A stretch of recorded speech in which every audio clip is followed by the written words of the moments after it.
السلام الله عليكم ورحمة الله تعالى وبركاته وعنو ونكسن داوديال كسو دوادا برنامج كالصومالية اي سياسة دا هبين والباحل يضان وكالي ايان idin soo gudbina alaaba waxaynu ku soo qaadanaa xaaladaha xasaasiga ah ee siyaasadda gudaha dalka iyo dibadaba qodobada caawa barnaamijka aad kaga bogan doontaan ayaa waxaa ka mid ah sirdoonka galmudug oo gacanta ku dhigay hub fara badan oo loo waday ahlu sunna wal jamaa taliye xijaar oo qaaday tallaabo kale oo ka dhana mid ka mid ah xildhibaanada muddaxileedkooda uu dhamaaday maxaa ka jira in wada hadallo ay u furmi doonaan qoorqoor iyo hoggaanka sare ee ahlu sunna halkii ayaysan wada hadalladaas ka dhici doonaan warbixin gaar ah ayaan idiin soo gudbin doonaa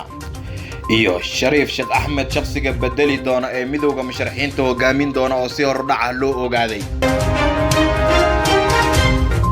haddii ay tahay markii ugu horeysay aad na soo booqatay nagu soo biir subscribe saar gambaleelka furo like share iyo qaybta commentiga in fikirkaaga aad inoogu reebto hanaga ilaabin waa habeenimo ay sii baxayso arbaco khamiis ayaa soo galaysa taariikhdu waxa ay ku beegan tahay 6 bisha Oktoobar sanadka 2021 waxaynu u gudagalaynaa qaybaha hore ee barnaamijkeena aynu ka hormarnay ciidanka daraawiishta galmudug oo saacadihii la soo dhaafay ku jiray heegan buuxa ayaa deegaanka Galinsoor ee gobolka Galgaduud ku qabtay hub loo waday ahlu sunna wal jamaa maleeshiyaadka taageersan ee dhawaan gacanta ku dhigay Gurceel oo ka tirsan gobolka Galgaduud sida uu sheegay gaashaale Maxamed Cabdi Cabdulle oo ku sugan deegaanka Galinsoor waxa uu sheegay in gacanta ay ku dhigeen gaari nuuciisu lagu sheegay nic oo siday rasaas fara badan iyo gantaalada garabka laga tuuro hubkan ayuu sheegay in ay rumaysan yihiin in loo soo dhiibay dhanka dowlad goboleedka Puntland uu ka yimid oo uu ku socday gacanta kooxda ahlu sunna wal jamaa ee ka dagaalamaysa gobolka Galgaduud qayb ka mid ah sarkaalka ayaa intaasi ku daray in ay xireen wadihii gaariga iyo laba ruux oo la socday hubkan ayaa loo gudbin doonaa magaalada Dhuusamareeb ee xarunta maamulka Galmudug si baaritaan loogu sameeyo halka rasmi ahaan uu ka yimid sida sarkaalkan u hadlay ciidamada daraawiishta Galmudug uu sheegay waxa ay bilaabeen dhaqdhaqaaq cusub oo ay ku xaqiijinayaan ammaanka iyadoo wadihii gaariga iyo laba ruux oo la socday ay doonayaan su'aalo dheeraad ah inay weydiiyaan sarkaalka ayaa intaasi ku daray in hubka uu isugu jiro rasaasta noocyadeeda kala duwan iyo qoryaha loo yaqaano dhashiikaha sabanka garabka laga tuuro qoriga Soomaalida u taqaano dabajeexa iyo qoryo kale oo cusub oo hadda baaritaan cusub ay bilaabeen arrintan ayaa ku soo aadaysa iyadoo gobolka Galgaduud ay ka socdaan abaabulo ciidan oo iska soo horjeeda oo dhinaca maamulka Galmudug iyo ahlu sunna wal jamaa ay wadaan dagaalka ka dhanka ah ahlu sunna ayaa waxa ku midaysan mucaaradka muxaafidka iyo maamulada dalka maadaama kooxda loo arko inay khatar ku tahay ammaanka deegnaanshiyaha guud ee maamulka Galmudug sidoo kale warar soo baxaya ayaa sheegaya inay suuragal tahay in wada hadallo toos ah ay yeeshaan hoggaanka sare ee Galmudug iyo ahlu sunna wal jamaa oo ay hogaaminayaan Sheekh Maxamuud iyo Sheekh Shaakir oo labaduba aad iyo aad ay u aaminsan yihiin maleeshiyaadka iminka daacadda u ah ee isugu jira macallimiin dugsi haween iyo dhalinyarada deegaanka oo doonaya inay dartood u dagaalamaan wararka ka imaanaya gobolka Galgaduud ee bartamaha Soomaaliya ayaa sheegaya in dhaqdhaqaaqyo nabadeed oo lagu doonayo in si nabad ah gacanta dawladda loogu soo celiyo magaalada Gurceel uu socdo dhowr xildhibaan oo ka tirsan maamulka Galmudug iyo xubno ka tirsan maamulkii magaalada Gurceel ee Galmudug ayaa u dhaqaaqay dhinaca magaalada si ay ula kulmaan saraakiisha ahlu sunna oo jimcihii si rasmi ah ula wareegay Matabaan oo ka tirsan gobolka Hiiraan iyo waliba magaalada Gurceel isla markaana waxay doonayaan inay ku qanciyaan in si nabad ah ay magaalada ku wareejiyaan oo wax rasaas aysan ka dhicin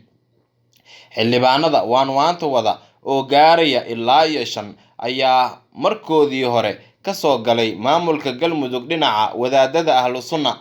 waxayna ka codsadeen maamulka Galmudug in iyaga laga warsugo oo waqti la siiyo si xal nabadeed looga helo xiisada ka taagan Gurceel dhinaca kale Dhuusamareeb waxaa ka socda diyaar garow ciidan oo ay wadaan ciidamada maamulka Galmudug iyo kuwa dowladda federaalka kaas oo ay doonayaan inay dib ugu qabsadaan qaab awood ah Gurceel oo jimcihii wixii ka dambeeyay Galmudug aysan ka arimineen ila wareyti ku dhow xafiiska madaxweyne Axmed Cabdi Kaariye Qoorqoor ayaa sheegay in ilaa haatan madaxweynaha uusan qaadan go'aan dagaal oo ka dhan ah Guriceel balse uu bixiyay amarka ah in ciidamada ay galaan heegan buuxa isla markaana xilli kasta oo madaxweynaha uu ku dhawaaqo dagaal ka dhan ah Ahlus Sunnah wal Jamaaca ciidamada ay diyaar u yihiin in furinta hore ee dagaalka ay iska xaadiriyaan ayna soo afjaraan waliba qaab awood ah Ahlus Sunnah wal Jamaaca oo qaab awood ah u muuqata in ay ku soo laabtay guud ahaanba deegaanada Galmudugna ay doonayaan inay ku qabsadaan. Taliye Xijaar ayaa jawaab culus ka bixiyay hadal ka soo yeeray mid ka mid ah xildhibaanada muddaxileedkoodu dhamaaday. Taliyaha guud ee booliiska ayaana dhaqdhaqaaq cusub ka bilaabay arrinta ku saabsan soo jeedinta xildhibaanka. Afhayeenka booliiska Soomaaliya Gaashaanle Cabdifataax Aadan Xasan oo shir jaraa'id ku qabtay Muqdisho ayaa ka hadlay shakhsiyaad laga soo xiray degmada Afgooye kadib howlgal halkaasi laga sameeyay. Afhayeenka ayaa si qoto dheer uga warbixiyay howlgalka qaabka loo fuliyay isagoo dhanka kale digniin u diray xildhibaan ka tirsan baarlamaanka federaalka oo labada qof ee xiran ay isku beel yihiin eedeen uusan u meeldayna u jeediyay booliiska. Waxa uu sheegay afhayeen Cabdifataax Xasan in shakhsiyaadka la soo xiray ay baaris ku socoto laanta CID-da ee booliiska Soomaaliyeedna ay kiiskooda gacanta ku hayaan, isagoo digniin u diray xildhibaan Cali Sheekh Cali Afgooye oo arrintan ku lug yeelanaya doonayana in la sii daayo raggan. Ilaa haatan taliska booliiska ma aysan sheegin waxyaabaha loo haysto laba oday dhaqameed oo laga soo xiray magaalada Afgooye ee gobolka Shabeellada Hoose.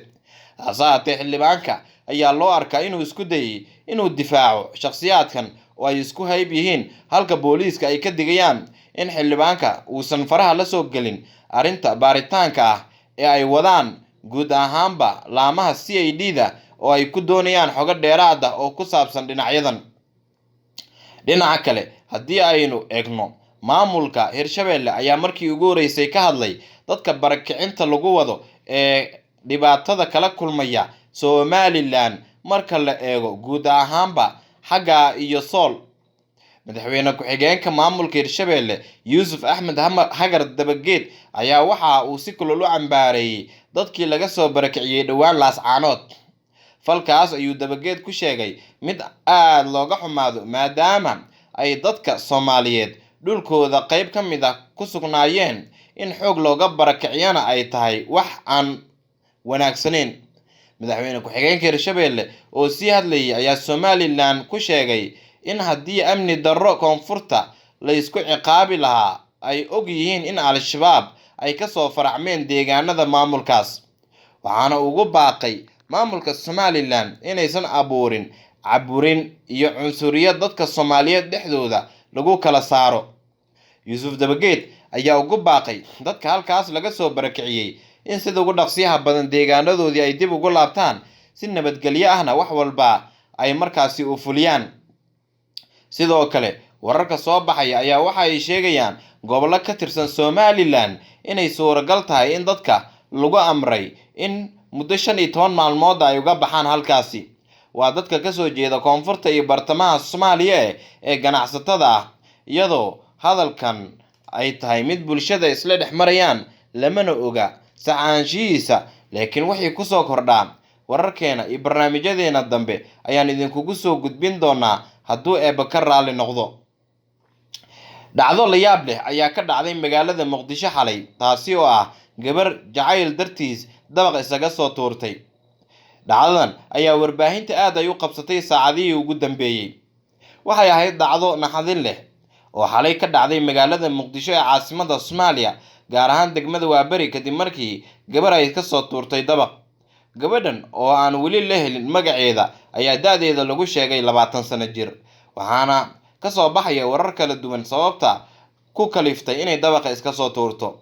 Qaar ka tirsan dadka deegaanka ayaa sheegay in gabadhan ay ahayd shaqaale ka shaqaynaysay guri dabaq ah oo ku yaala degmada Waaberi. Gabadha oo uu soo gaaray dhaawac halis ah ayaa waxaa hadda lagu dabiibayaa mid ka mid ah isbitaalada magaalada Muqdisho, waxaana xaaladeeda caafimaad lagu sheegay mid halis ah.